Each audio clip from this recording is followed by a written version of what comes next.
have a tribute to Dr. Martin Luther King Jr. by Celesia Page.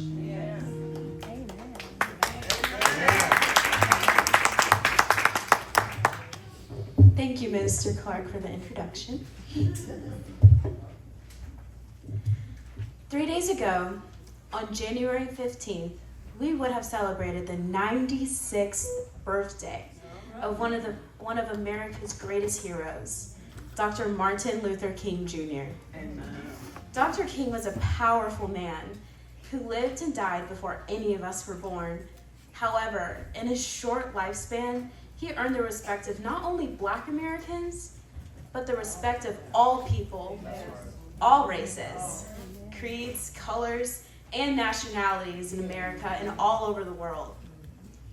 We celebrate the greatness of Dr. Martin Luther King Jr.'s impact of his life and his legacy. Though exceptionally bright and enrolled in school at the age of 5, he was not allowed to continue until he turned 6 years old. He was such a brilliant student, he skipped 9th and 12th grade. He entered Morehouse College at the age of 15 and graduated at 19. He began the Civil Rights Crusade in 1955, leading a successful bus boycott in Montgomery, Alabama. He led a march of over 250,000 people in Washington, D.C. without violence.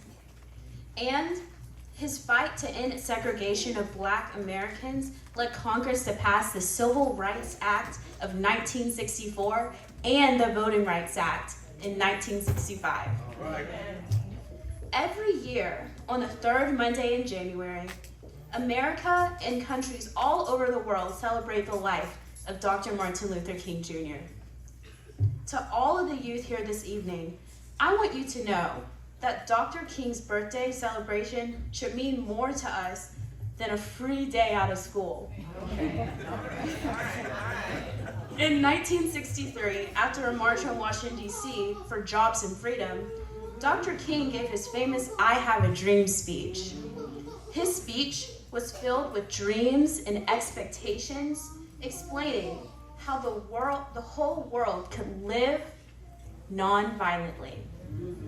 He dreamed, expecting our nation to fulfill the words of the Declaration of Independence that guaranteed Black Americans the same right to life, liberty, and the pursuit of happiness as everyone else.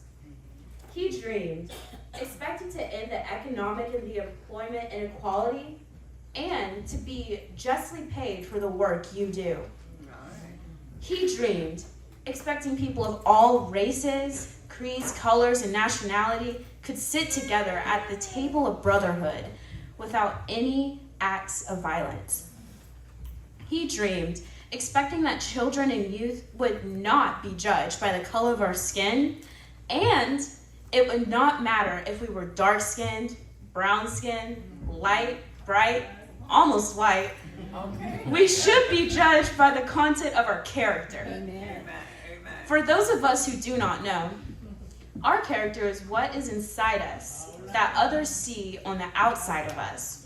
To be successful, we must shape our character with love, honesty, dignity, integrity, self-respect, and respect for others.